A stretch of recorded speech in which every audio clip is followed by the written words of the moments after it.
ॐ सदाशिवसमारम्भाम् शङ्कराचार्यमध्यमाम् अस्मदाचार्यपर्यन्ताम् वन्दे गुरुपरम्पराम्। ओ राम जी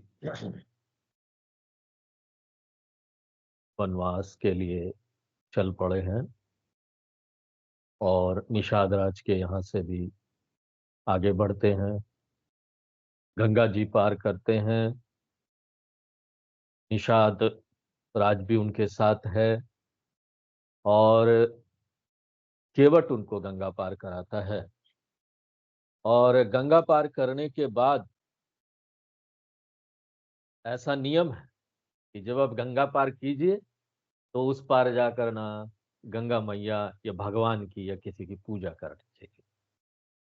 तो हमारे राम जी शिव भगवान की बालू का शिवलिंग, पार्थिव शिवलिंग बोलते हैं, वो बनाकर पूजा करते थे। और सीता मैया भी गंगा जी से प्रार्थना करती है कि गंगा जी हम लोग फिर वापस यहाँ आए, सकुशल आए और यहाँ पर फिर से आपकी पूजा हो, हम लोग पूजा करें। अब गंगा जी तो जानती थी कि ये तो माया देवी है, संसार की रचना की। बोलती है गंगा माँ कि आपकी कृपा दृष्टि पड़ने से कोई भी जीव महान समृद्धशाली इंद्र कुबेर आदि के पदों को प्राप्त हो सकता है। माँ आपकी तो महिमा बहुत बड़ी है, आप तो बस इस लीला को कर रहे हैं कि यहाँ पर मुझसे प्रार्थना कर रहे हैं। गंगा जी जानती है कि सीता जी परमात्मा की आदि शक्ति माया है, जो पूरे जगत का रचना पालन और संहार करने वाली। गंगा जी के माध्यम से तुलसीदास जी हमको बार बार स्मरण दिला देते हैं कि कथा में खोकर ये मत भूल जाओ, ये खाली कथा नहीं है, हम सिर्फ कथा नहीं सुन रहे हैं, कथा के माध्यम से उसी सत्य का स्मरण हम यहाँ दिला रहे हैं, अपने आप को दोहरा रहे हैं उसी उपनिषद वाले सत्य का। कौन है राम जी, कौन है सीता मैया?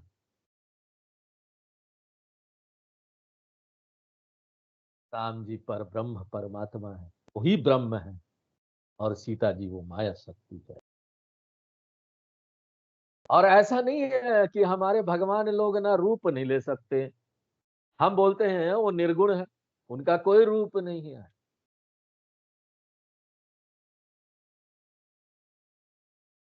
लेकिन वही निर्गुण वाले जो रूप है वो सगुण रूप लेकर यहाँ पर बहुत सारे रूप धर सकते हैं, बहुत सारे रूप ले सकते हैं। राम जी हो, शिव भगवान हो, विष्णु भगवान हो, कृष्ण भगवान हो, देवी माँ हो, ये सारे रूप ले सकते हैं। एक ही वो ब्रह्म इतने सारे रूप लेकर यहाँ पर आ जाता है। इसलिए जो वेदांत के सत्य को जानता है ना, उसको ये सब स्वीकार करने में कोई दिक्कत नहीं होती। नहीं तो यहाँ पर झगड़ा शुरू हो जाता है, मैं राम का भक्त हूँ, मैं कृष्ण का भक्त हूँ, कृष्णा कॉन्शियसनेस हूँ, कृष्ण के अलावा किसी का नाम नहीं लूंगा। हाँ? वो लोग शिव भगवान का नाम तक नहीं लेते। नहीं नहीं नहीं, शिव भगवान नहीं है, कृष्ण भगवान ही भगवान, बाकी कोई भगवान नहीं है। हम नहीं मानते। तो यहाँ पर जो वेदांत में है, जो वेदांत के ज्ञान को जान रहा है ना, उसको ये सब स्वीकार करने कोई दिक्कत नहीं होगी कि राम जी यहाँ शिव भगवान का पूजा कर लेते हैं और शिव भगवान वहां पर राम जी का भक्त बन जाते हैं। राम जी के नाम सुनने से ही वो मुक्ति दे देते हैं कि जाओ मुक्त हो गए तुम। क्यों? राम जी का नाम लिया।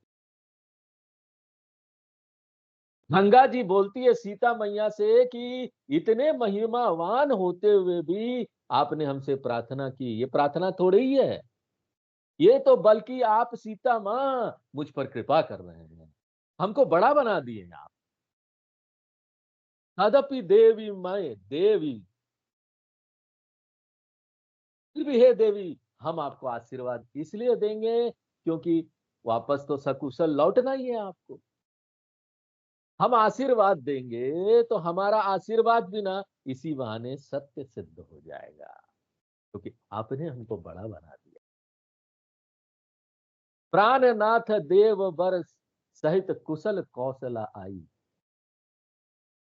तो इस प्रकार गंगा जी बड़ी विनम्रता पूर्वक आशीर्वाद देते हुए कहती है कि तुम भगवान राम और अपने देवर लक्ष्मण सहित कुशल पूर्वक अयोध्या लौटोगी और तुम्हारी सारी मनोकामनाएं पूर्ण होगी और तुम्हारा ये जो सुंदर यश है ना वो सारे संसार में फैल जाएगा। गंग वचन सुनी मंगल मूला। गंगा जी ने बहुत सुंदर आशीर्वाद दिया और ये तो मंगल सिद्ध हुई। उनके आशीर्वाद से ही भगवान राम लक्ष्मण और सीता जी 14 वर्ष के बाद सकुशल लौट कर भी आए। और गंगा जी इतना सुंदर आशीर्वाद देती है, ये देखकर सीता जी भी बड़ी प्रसन्न हो जाती है, हमको गंगा जी का भगवान का आशीर्वाद मिल गया। देखो यहाँ पर तुलसीदास जी ये बोलते हैं कि देवताओं से भगवान से हम लोग प्रार्थना करते हैं ना, अब प्रार्थना में बहुत विनम्रता होनी चाहिए और मन से प्रार्थना करो, सत्य निष्ठा होनी चाहिए। हम जो बोल रहे हैं वो सत्य है। तन मन धन सब है तेरा, जाके मंदिर में बोल दिए, उसके बाद दूसरे दिन से सब अपना जमा करने लगे, ये सत्य नहीं होता है। हाँ? किसी को माचिस की डिबिया भी नहीं देंगे, लोग निकालते हैं बहुत सारी चीजें देने के लिए।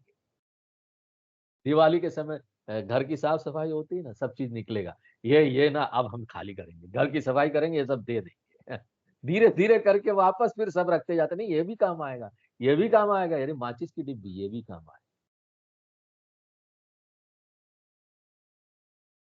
हमारे जीवन में सत्य निष्ठा होनी चाहिए और जब हमारा जीवन ऐसा होगा, जीवन शैली ऐसी होगी ना, तब जाकर ना हम विनम्र होकर भगवान को उसी सत्य निष्ठा के साथ प्रार्थना कर पाएंगे और उसी के अनुपात में प्रार्थना का फल भी मिलता है। जितनी आपकी भावना होगी ना उतना फल मिलेगा। भगवान को चीजें नहीं चाहिए, आपकी भावना चाहिए। यदि हम शंका के साथ प्रार्थना करेंगे ना, कोई विनम्रता नहीं होगी, प्रेम नहीं होगा, तो उतना फल नहीं मिलेगा। तो तुलसीदास जी ये संकेत करते रहे कि सीता जी ने विनम्रता पूर्वक विनय की थी और यह विनय प्रेम रस सानी थी। इतना प्रेम भरा हुआ था सीता जी की वाणी में और उसी के अनुसार उनको आशीर्वाद मिलता है, फल भी प्राप्त होता है। प्रार्थना करते समय हमको ये बात ध्यान रखनी, विनम्रता हो। और विनम्रता हम ला तो सकते नहीं है, हमारा जीवन शैली ऐसा बना होगा, हम ऐसा जिएंगे, तब जाकर जब भगवान को प्रार्थना करेंगे ना तो प्राकृतिक रूप से वो विनम्रता आएगी।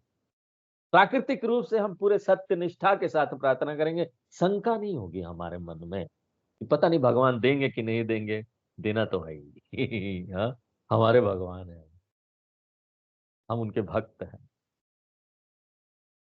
तो पूजा प्रार्थना जब हो गई तो भगवान ने निषाद राज से कहा कि भाई तुमने हमको यहां तक पहुंचा दिया, अब तुम अपने घर वापस जाओ।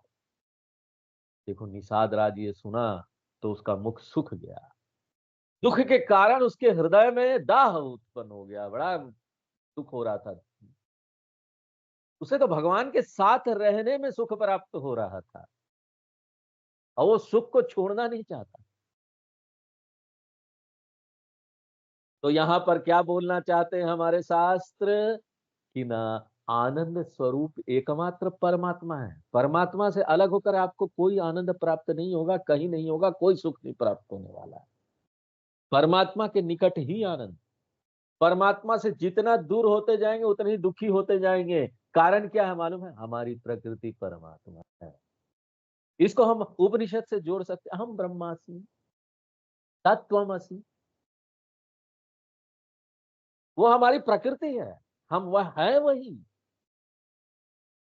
तो अगर हम है वही और हमारी सोच कहीं और जा रही होगी कि हम शरीर हैं, तो हमको कभी सुख प्राप्त होगा? ये परमार्थिक दृष्टि से देखिए। धार्मिक दृष्टि से यहाँ पर आपको ग्रंथों में बोल दिया जाता है कि ना परमात्मा से दूर जाओगे तो सुख प्राप्त नहीं होगा, लेकिन वेदांत की दृष्टि से आपको क्या समझेंगे? परमात्मा से दूर जाने का क्या अर्थ है? परमात्मा से दूर जाने का ये अर्थ है कि हमने अपने बारे में ही गलत समझ बना रखी है, वो समझ को ठीक करना है। यहाँ परमात्मा के अलावा कुछ भी नहीं है। ये जो है ना, ये मैं ये भी वही है। बिना समझे, इसको नहीं समझा मतलब दूर गया, परमात्मा से दूर जा रहे हैं। नहीं समझा तो दुखी होंगे। गलत समझ दुख पैदा करती है। तो इस तरह से भगवान से दूर गए तो दुखी होंगे। अब निषाद राज भी वो दुखी हो रहा है, भगवान के सामने हाथ जोड़कर विनती करता है, हे रघुकुल शिरोमणि, मेरी विनती सुनिए, मुझे वापस मत भेजिए भगवान। मैं आपके साथ रहूंगा, आपको रास्ता दिखाता रहूंगा, आपके साथ रहकर आपका सेवा करता रहूंगा। जेही बन जाई रहब रघुराई। और फिर चलते चलते कहीं ना कहीं तो आपको ठहरना ही पड़ेगा। वन में आप जहां भी रहेंगे, मेरा एक्सपीरियंस है, आई एम एक्सपीरियंस्ड पर्सन, मेरा एक्सपीरियंस देख के अपने साथ रख लीजिए भगवान जी। निषाद राज वन के बारे में अच्छी तरीके से जानते थे, वन का एक्सपीरियंस है उनको, जाति से एक्सपीरियंस है ना। यहाँ पर जात पात का बड़ा भेदभाव सब दिखाई देता है, लेकिन आप देखिए, ये एक बहुत सुंदर व्यवस्था थी। सब लोग अपना काम करते थे, सब उसमें एक्सपर्ट थे। हाँ? शूद्र अपना काम कर रहा है, क्षत्रिय अपना काम कर रहा है, वैश्य अपना काम कर रहा है, ब्राह्मण अपना काम कर रहे हैं। कोई दूसरे को नीचा ऊंचा नहीं बोल रहा है, नीचा नहीं दिखा रहा, सब तो अपना काम कर रहे हैं। काम बहुत बड़ा होता है, छोटा हो चाहे बड़ा हो, काम तो सब अच्छा है। शास्त्र कभी काम को छोटा बड़ा नहीं बोलते। निषाद राज है तो उसका काम छोटा है, क्या काम छोटा है? आजकल वही बड़े बड़े साइंटिस्ट हो जाते हैं, जंगल में जाकर रिसर्च कर रहे हैं। हम जंगल के बारे में तो बोटानिकल साइंटिस्ट, निषाद राज वाजे बोटानिकल साइंटिस्ट। आप ये क्यों? जाति से साइंटिस्ट। किसान फसल के बारे में सब कुछ जानता था, कोई एग्रीकल्चर यूनिवर्सिटी की जरूरत नहीं होती थी। हैं? अपने पीढ़ी दर पीढ़ी अपने कुल में ही वो जो नॉलेज था वो पास ऑन होता था। बारिश कब आएगी, कौन सा बीज कब लगाना है, कौन सा फसल खेत में कब डालना है। हैं? लोहार है तो उसको पता होता था, लोहार का पिताजी लोहार के बच्चे को बता देते थे कि किस रॉड को ना कहाँ मोड़ना है, कैसे करने से इंजीनियरिंग का डिजाइन सबसे बढ़िया बने। सोनार का पिताजी सोनार के बच्चे को बता देते। एक नॉलेज था, टेक्निकल नॉलेज, पीढ़ी दर पीढ़ी इसमें विकास भी होता था, नई नई बातें आती थी और लोगों को पास ऑन होता था। साइंटिस्ट थे वो, जाति साइंटिस्ट। हम इसको जाति साइंटिस्ट बोलते हैं। इसलिए शास्त्रों को दोष देना कि जाति व्यवस्था बनाया, जाति व्यवस्था बहुत सुंदर व्यवस्था बनाया, उसकी मंशा बहुत अच्छी थी। बाद में भले जाकर ये विकृत रूप ले लिया, लोगों ने बड़ा विकृत कर दिया इसको। आपस में ही जातियों में बट कर बटेंगे तो कटेंगे। हाँ?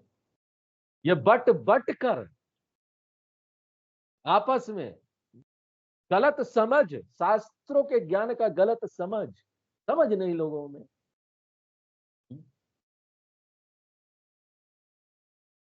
और गलत समझ, और ऊपर से और भी जो दूसरे लोग थे, दूसरे धर्म के लोग यहाँ पर आए सनातन धर्म का, उन्होंने गलत समझ फैलाया। जो अंग्रेज थे उन्होंने भी गलत समझ फैलाया। उन्होंने मन में डाला, सबके अंदर बीज डाला, ये एजुकेशन सिस्टम बनाकर कि ये जो हिंदुओं में जाति व्यवस्था है यही सब चीज का जिम्मेदार है। अपने ही आपस में भाई भाई में नफरत फैलाई।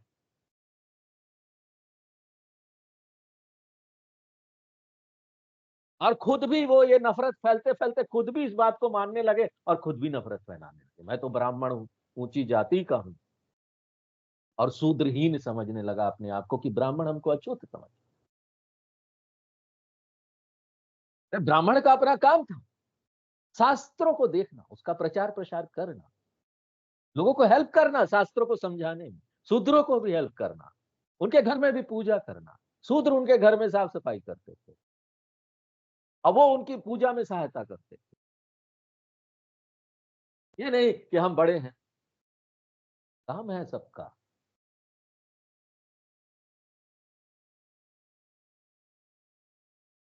तो इस प्रकार से काम कोई भी छोटा-बड़ा नहीं होता था। ये आपस में सब बँटे हुए थे, किसी को कभी रोज़गार की भी समस्या इसलिए नहीं होती थी इस जाति व्यवस्था में। क्यों? सब अपने माँ-बाप से सीख कर आते थे। उसका मूल्य होता था, पैसे देते थे सब। कोई गरीब नहीं, शूद्र गरीब ब्राह्मण बहुत अमीर, ब्राह्मण उल्टे गरीब होते थे। इसलिए बोला जाता था गरीब ब्राह्मण, जब भी कोई कहानी आएगी तो गरीब ब्राह्मण। ब्राह्मण ब्राह्मण पैसे के पीछे पड़ गया इसलिए सब गलत हो गया। हाँ, उसने अपना काम छोड़ दिया ब्राह्मणों, पैसे के पीछे पड़ गए। जबकि शास्त्र क्या बोलता है, एक ब्राह्मण को स्वेच्छा से गरीबी चुनना चाहिए, उसको गरीब रहना चाहिए। इसलिए ये गरीब ब्राह्मण कहानी में आती, इसलिए नहीं आती कि हीन भावना लाए कि हम गरीब हैं। उसको गरीबी में रहकर ये दिखाना चाहिए कि शास्त्र बड़े हैं, पैसा नहीं, धन नहीं। बहुत बड़ी ज़िम्मेदारी है उनके ऊपर, वो ज़िम्मेदारी छोड़ दी उन लोगों ने, ब्राह्मणों ने वो ज़िम्मेदारी छोड़ दी। धन बड़ा है क्या? अरे वेद बड़े, वेद से बड़ा कोई चीज़ ही नहीं है। धन के लिए वेद को छोड़ना बहुत गलत है।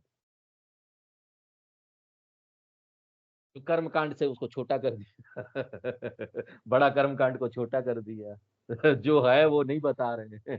हाँ? तो ये सब विकृतियां फैली समाज में, लेकिन शास्त्र कभी ये नहीं बोलता था। वेद हमेशा सत्य है, उन्होंने सत्य बात बताई। अब बताने वाले विकृत हो गए और फैल गया विकृत, ये अलग बात। किसी भी काम में हीनता नहीं लानी चाहिए। हमको साफ सफाई करना है तो क्या हीन भावना, हमारा काम सबसे बड़ा है। दुनिया में सेवा दे रहे हैं काम के माध्यम से।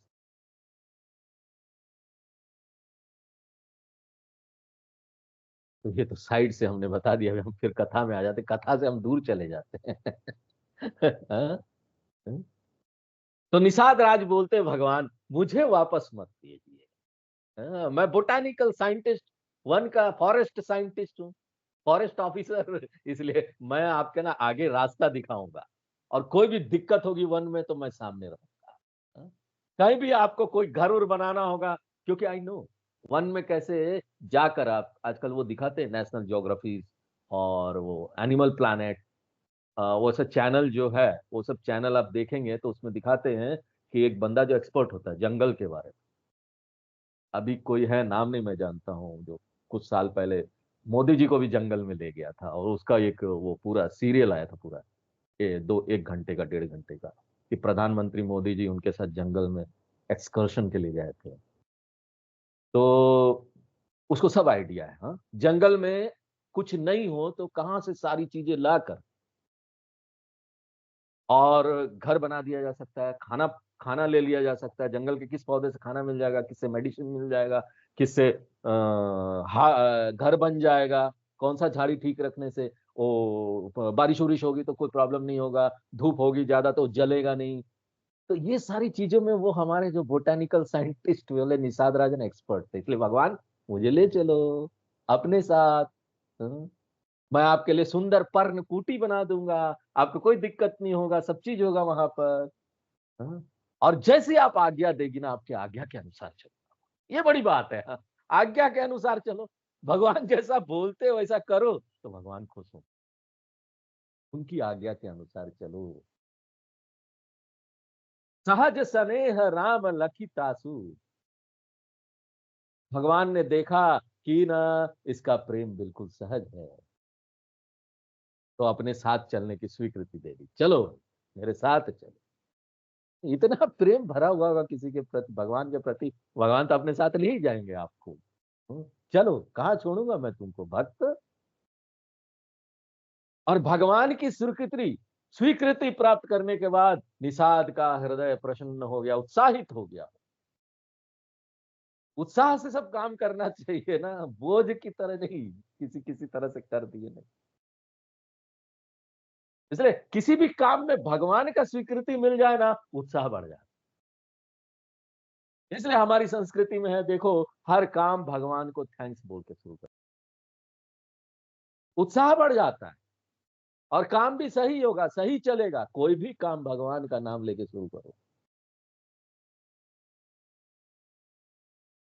तो निषाद राज को बहुत उत्साहित हो गए, भगवान का नाम लेके शुरू हो रहा है उनका ये journey, journey with Lord Rama, वनवास की जर्नी। लेकिन ये नहीं कि जाने से पहले पीछे जो लोग हैं उनको भूल गए, उन्होंने अपनी जाति के सारे लोगों को इकट्ठा किया, सबको बुलाया और सबको इंस्ट्रक्शन दे, समझा दिया कि देखो मैं जा रहा हूं, और जाने से पहले तुम लोगों सबको अपना डिवाइड कर दिया, सब काम किसको क्या करना है, सबको सेटिस्फाइड किया। ये नहीं कि अचानक छोड़ के चल गए, पता क्या, पता नहीं कहाँ गए निषाद राज, कोई राज करने वाला नहीं, कोई बताने वाला नहीं, नहीं, सबको सेटल करके फिर उन्होंने विदा लिया और फिर राम जी के साथ। तब गणपति शिव सुमरि प्रभु, नाई सुर सरीही मात। भगवान राम ने गणेश जी, शंकर जी का स्मरण किया, फिर गंगा जी जो साक्षात सामने थी उनको प्रणाम। अब निषाद राज गुही, लक्ष्मण जी और सीता जी के साथ भगवान राम ने वन की यात्रा प्रारंभ की। उस समय देखो, जहां तक वो आए थे निषाद राज तक, वहां तक कोई वन मार्ग नहीं था। वास्तविक में अब आगे उनकी ना वन की यात्रा शुरू होगी, यहां से शुरू होगा वन का यात्रा। तो ते ही दिन भयु विटप तर बासु, दिन भर वन में यात्रा करते हुए उस दिन सायकाल होने पर भगवान एक वृक्ष के नीचे रुकते हैं। लक्ष्मण जी और निषाद जी ने मिलकर वहां सब व्यवस्था कर दी, खाने पीने की, लेटने की, भगवान की व्यवस्था कर दी। भगवान राम और सीता जी ने वहां विश्राम किया और प्रातःकाल सूर्योदय से पहले उठकर अपनी सारी नित्य क्रियाओं से निवृत्त होकर यात्रा प्रारंभ करते हैं। और कहां पहुंचते हैं? तीर्थराज संगम, प्रयागराज पहुंचते। देखो ये कॉरिडोर है, राम जी का वनवास कॉरिडोर। अभी वो उत्तर प्रदेश गवर्नमेंट इसमें बहुत काम कर रही है, वो इस यात्रा को पूरा बना रही, ट्रैवल के हिसाब से जो भक्त लोग आए और उस यात्रा में जाना चाहें और देखना चाहें कि भगवान राम जी वनवास में कैसे कैसे कहाँ कहाँ गए थे, वो एक कॉरिडोर बना रहे हैं। तो वो यात्रा आरंभ करते हैं, पहुंचते हैं प्रयागराज। कितने अभी कुंभ हुआ वहां, तीर्थराज प्रयाग, कितना वहां पर अमृत गिरा। और वहां पर अमृत क्या गिरा, भगवान लोग भी वहां आए, राम जी भी, राम जी के चरण भी वहां पड़े हैं। इसलिए तो इतने करोड़ों करोड़ों लोग भागते हैं उधर। क्यों भागते हैं? इतनी महानता है उस जगह। गंगा यमुना और नहीं दिखने वाली सरस्वती जी का संगम स्थल है। हाँ, अव्यक्त है, सरस्वती जी है लेकिन अव्यक्त। तो तुलसीदास जी ना यहाँ पर इस प्रसंग में तीर्थराज प्रयाग की महिमा बताते हैं हमको, कितनी महिमा है। और उसके साथ साथ तीर्थों का आध्यात्मिक रहस्य क्या है, क्या आध्यात्म हमको वहां से मिलता है। कई लोग बोल देते हैं क्या क्या जाने का है, इतना दूर सब लोग जा रहे हैं, नहाने जा रहे हैं, वो कर रहे हैं, क्या जरूरत है, घर में ही ले लो ना, घर में गंगा जी। ठीक है, लेकिन उसका अपना उद्देश्य है।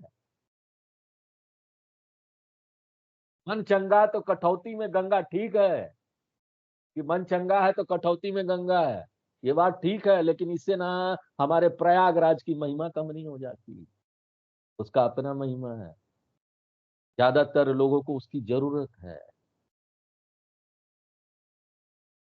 एक बच्चा जब माँ के पेट में आता है, 9 महीना रहता है, तो वहां से निकल के जब बड़ा हो जाता है, तो क्या जरूरत था गर्भ में आने का? बेकार है? गर्भ बेकार था क्या? बेकार नहीं था, उसका अपना उद्देश्य था। 9 महीना उसने बच्चे को उस पेट में पला, पढ़ा, उसको वो वातावरण मिला। इसलिए वो चीज को हम बेकार नहीं बोल सकते, कोई चीज यहाँ बेकार नहीं है, सबकी अपनी महिमा। पता चलेगा तुलसीदास जी कैसे बताते हैं प्रयाग का क्या महिमा है। यहां पर तीर्थराज प्रयाग के सब अंगों की एक राजा के राज्य के 7 अंगों से तुलना करते हैं और इसको तुलना करके दिखा देते हैं। कि देखो तीर्थराज को तीर्थराज क्यों बोला जाता है, ये कैसे सत्य सिद्ध होता है। आगे इसका विस्तृत वर्णन आता है। सचिव सत्य श्रद्धा प्रिय नारी। राजा के राज्य का प्रधान अंग कौन होता है? सबसे पहला मंत्री होता है। या तो यहां पर तीर्थराज प्रयाग रूपी राजा का मंत्री कौन है? सत्य। यहां पर राजा की रानी कौन है? श्रद्धा रानी। तीर्थराज प्रयाग की, हाँ ये राजा है, ऐसा मान के चलो। अब राजा लोग के मित्र भी तो होते हैं। यहाँ पर तीर्थराज राजा के मित्र कौन है? वेणी माधव। माँ यानी लक्ष्मी, माधव। माँ यानी लक्ष्मी देवी। धवा यानी पति, लक्ष्मी देवी के पति विष्णु भगवान। त्रिवेणी में स्नान के बाद विष्णु भगवान की पूजा अर्चना करने का नियम है। और ये राजा जो बड़ा समृद्ध है, देखो प्रयागराज में स्नान करने जाओ तो एक चीज तो पता चल गई ना, भगवान विष्णु का स्मरण करना। नियम है। हाँ? ये नहीं बोलना कि हम भगवान शिव के भक्त हैं, जहां जो नियम वो नियम करो। अगर गए हो तो, फिजिकली गए हो तो वो नियम करना चाहिए। हम शिव के भक्त हैं, विष्णु भगवान का नाम नहीं ले सकते, शिव भगवान का ही पूजा करेंगे, प्रयाग में स्नान करेंगे ना, ना। नियम तो वो है। ये राजा बड़ा समृद्ध है, लेकिन इसकी संपत्ति चार है, तो चार चार संपत्ति है जीवन में। और वो संपत्ति क्या बता? धर्म अर्थ काम और मोक्ष। चार पुरुषार्थ, इसका खजाना वहां भरा पड़ा है। इसमें से जो भी जो मांगेगा तीर्थराज उसको प्रदान करेंगे। योगी जी अभी यहाँ पर विधानसभा में अपना वक्तव्य दे रहे थे, जो चीफ मिनिस्टर है यहाँ उत्तर प्रदेश के, तो वो बोल रहे थे कि कुंभ में कैसे कैसे लोगों को क्या क्या मिला। हाँ? तो वहां पर गिद्ध जैसे लोग गए तो उनको लाश दिखाई दिया, भक्त गए तो उनको वहां भगवान दिखाई दिया। तो जैसे भावना लेकर जाएंगे वहां लोग, वैसे चीजें वहां उनको दिखाई देगी। तो तीर्थराज चार चीज प्रदान करते हैं। जिसको अर्थ चाहिए अर्थ मिलेगा, जिसको काम चाहिए उसको काम मिलेगा। प्रार्थना तो वही करेंगे ना, वहां जाकर भगवान से सब तरह के लोग जाते हैं।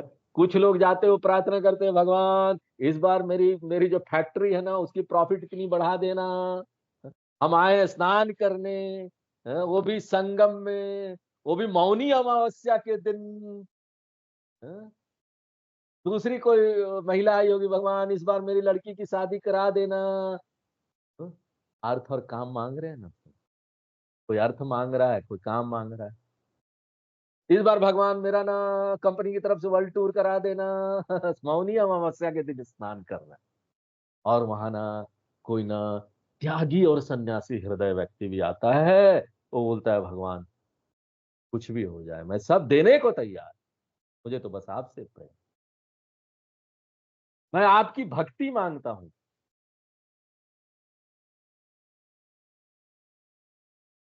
वो पूजा पाठ भक्ति में मेरा मन लगे। और कोई वहां वेदांत का विद्यार्थी आता है ना, तो प्रणाम करता, मौनी अमावस्या में स्नान करता, बोलता भगवान मुझे मुक्ति प्राप्त हो गई। तो क्या हो गया? अर्थ काम धर्म मुक्ति, जिसको जो चाहिए मिलेगा। प्रयागराज में स्नान कराओ मौनी अमावस्या में, मांगाओ भगवान से, जो मांगोगे मिलेगा ना। जो चाहिए मन में जो है वही तो मिलेगा। अब अलग बात है कि वेद आगे जाकर ये बोल देते हैं कि ना ये जो अर्थ धर्म और काम है ना, इसमें सच्चा सुख नहीं है बेटा, सच्चा सुख तो मुक्ति में है।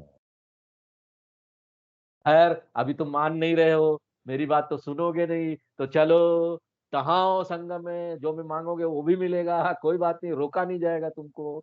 लेकिन साथ साथ यहाँ पर सावधान चेतावनी भी दे दिया जाएगा, कौशन। सिगरेट के पैकेट में होता है कौशन, सिगरेट पीजिए, लेकिन कौशन क्या है? Cigarette smoking is injurious to health, स्वास्थ्य के लिए हानिकारक है, ये कौशन कर देते हैं ना। उसी प्रकार वेद कौशन कर देते हैं। हाँ, ये ले लो, फूंक लो, धर्म अर्थ और काम को फूंक लो, लेकिन स्वास्थ्य के लिए हानिकारक है क्या? इससे तुमको सच्चा सुख और आनंद कभी नहीं प्राप्त हो। सच्चा सुख और आनंद तो त्याग में, मुक्ति में है। परमानेंट सुख जो है ना तुमको, वो मुक्ति में ही मिलेगा। वरना ये तो दोष है, इसमें तो दोष पड़े हुए हैं कितने। ये जो सुख तुमको दिखाई देता है, इसमें दोष दोष है। ये सचमुच में ये दुख ही है। स्वामी दयानंद जी सरस्वती जी, हमारे गुरु जी बोलते थे कि ये किस तरह से सुख मालूम है? कोको कोला का बोतल देखा है? कोको कोला के बोतल में स्ट्रॉ डालो और पीना शुरू करो, तो क्या होता है मालूम है? बोतल है, अब पी रहे हो तो बार बार देख रहे हो कितना कम हो, आनंद थोड़ी ना आ रहा है पीने का, वो तो डर हो रहा है, कम होने का डर ज्यादा है, खत्म हो रहा है, खत्म हो रहा है, खत्म हो रहा है, खत्म हो गया, कुछ आनंद ही नहीं मिला। क्या? अरे हर समय स्वामी जी मैं तो यही देखता रहा कि वो कितना खत्म हो रहा है, कितना बचा है, मैं तो उसका मजा ही नहीं ले पाया उस कोको कोला का। तो इतना सारा जो सुख है ना दुनिया का, अर्थ काम और धर्म, एक कोको कोला की बोतल में कोको कोला की तरह है। हाँ? आपको क्या चाहिए? ले लो, जबरदस्ती नहीं है। हाँ? वेद में कभी जबरदस्ती नहीं, वेद आपको बता देते हैं, हाँ? क्या ठीक है क्या गलत, यू चूज, आप अपना चुनाव कीजिए। थोपते नहीं है, बाकी धर्म वाले जबरदस्ती पकड़ पकड़ के धर्मांतरण कराते हैं। हाँ? नहीं नहीं, हमारा ही भगवान ना सबसे अच्छा है, बाकी भगवान है ही नहीं। इसलिए तुम इसी में आ जाओ, यही धर्म का पालन करो। वेद बोलते देखो भाई ये अच्छा है ये खराब, जीवन को अच्छा बनाना खराब बनाना तुम सोचो, जबरदस्ती नहीं, मे आई हेल्प यू वाला काउंटर लगा के बैठ जाते हैं।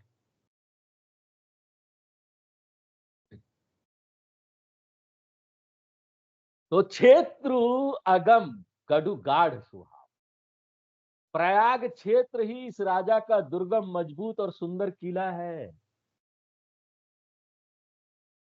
प्रतिपक्षी, अश्रद्धा, अधर्म, पाप, ये लोग ना ऐसे किला बना हुआ ना कि ये लोग वहां प्रवेश नहीं पा सकते। वो राजा का किला है प्रयाग, और अधर्म उधर्म वहां नहीं आ सकता। इसलिए इस बार किसी धर्म के लोगों को कुंभ में आने से रेस्ट्रिक्शन लगा दिया गया था कि आप लोग कुंभ में नहीं आ सकते, क्योंकि आपकी श्रद्धा नहीं है। बात वही है, वहां पर वही जाए, एक किला बना दिया गया कि श्रद्धावान ही आए। श्रद्धावान को यहाँ प्राप्त होगा, आपको प्राप्ति नहीं होगा तो आके क्या करेंगे? आपका अपना धर्म है, आप उसका पालन कीजिए अच्छे प्रकार से, हमको अपने धर्म का पालन करने दीजिए। सबको यहाँ पर छूट है, डेमोक्रेसी। और तीर्थराज की सेना भी बड़ी विशाल है। आप देखो तुलसीदास जी सेना भी बता दे, कौन सेना लोग है पता है? दूर दूर तक बहुत रक्षा कर रहे हैं तीर्थराज प्रयाग, दूर दूर तक फैले हुए हैं। जैसे होता है ना किला से भी दूर, 6-7 किलोमीटर दूर ना, राजा लोग थोड़ा छोटा छोटा कैंप बना के रख देते थे कि पहले से अगर कोई आ रहा है किला की तरफ तो पता चल जाए ये आ रहा है। उसी प्रकार देखेंगे ना, प्रयाग के चारों तरफ तीर्थ स्थल है, अयोध्या है, मथुरा है, काशी है, सब जगह ये सब ना सेना लोग है, ये सब राजा के सेनापति वहां कैंप लगा है। ये सब वहां आने नहीं दे, वहीं रोक देंगे कि अधर्म तुम आ नहीं सकते, असत्य तुम आ नहीं सकते, कलुष अनिक दलन रन हीरा। तीर्थराज के सैनिक बड़े वीर है और समस्त पाप तमोगुण रजोगुण दूषित प्रवृत्तियों का विनाश करने वाले हैं। मन अच्छा हो जाता ना ये सब जगह पर जाकर, इन तीर्थों की जगह पर जाकर। संगम सिंहासन सुठी सोहा, गंगा यमुना और सरस्वती का संगम ही इन तीर्थराज का सिंहासन है। वो संगम नोज बोलते हैं ना, नोज, नोज क्या, जहां पर वो संगम का ना वो नोज की तरह है, ऐसे बना हुआ है, हा? नोज की तरह, तो इसलिए उनको बोलते हैं संगम नोज। ज्यादातर लोग इस बार जो आए कुंभ में वो संगम नोज की तरफ जाने का, सिंहासन की तरफ जाने की कोशिश कर रहे थे। तुलसीदास जी उसको बोलते सिंहासन, इन लोगों ने उसको बोल दिया संगम नोज, वो संगम सिंहासन है। और वहां अक्षय वट है, अक्षय वट वहां पर अभी भी वो बड़ा वृक्ष है। आप जाकर देखेंगे मंदिर है, बड़ा वृक्ष है, अक्षय वट बोलते हैं।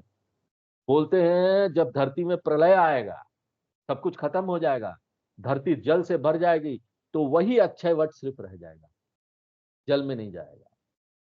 और उसके पत्ते में है भगवान कृष्ण छोटे से हमारे बाल गोपाल तैरेंगे। वेदांत में हम इसको कैसे बोल देते हैं कि न भगवान ब्रह्म ही सब चीज का आधार है, सब यहाँ खत्म हो सकता है, वो नहीं, वो तैरता रहेगा। प्रतीक के रूप में क्या दिखा देते, अक्षय वट है, वो रह जाएगा। अक्षय वट, मुक्ति वट, यह अक्षय वट वही मुक्तिवत है। मुक्ति प्राप्त करो, सब प्रलय से बाहर निकलो। जीवन में कोई प्रलय नहीं रह जाएगा। मन में देखो ये सब चीजें चल रही है, यहाँ पर इतने सारे विचार आते हैं, कई विचार खराब होते हैं, हम किला बनाते हैं, उसको रोकने का प्रयत्न करते हैं। सिंहासन आपका मन का वो है जहां पर भगवान विराज रहे हैं, संगम हो रहा है, वो सिंहासन है मन। इससे पहले मृत्यु आ जाए, प्रलय आ जाए, मुक्ति प्राप्त कर लो। फिर इस जीवन में रहते रहते ही सारा जो है ना प्रलय खत्म हो जाए, कोई प्रलय नहीं रह जाए। अब बार बार भी प्रलय आता रहता है, मन के अंदर देखो ना तो बार बार प्रलय भी आता रहता है। जब सब क्या होता है, ऐसा लगता है अब कुछ नहीं रह गया, बड़ा दुख आता है ना, उस समय प्रलय का सिचुएशन होता है मन के अंदर। वो दुख ना झेल नहीं पाता रहता, इतना ज्यादा दुख होता है। अगर पहले से अभ्यास नहीं है अध्यात्म का, तो दुख झेल पाना, जब दुख आता है ना वो झेल पाना बहुत कठिन होता है, वो प्रलय होता है जीवन में। तो इस प्रलय से अगर बाहर निकलना है तो मुक्त हो, वही ब्रह्म, वही आधार है, ये बात समझ लो, और वही तुम। ओम पूर्णमदः पूर्णमिदं पूर्णात् पूर्णमुदच्यते पूर्णस्य पूर्णमादाय पूर्णमेवावशिष्यते। ओम शांति शांति शांति।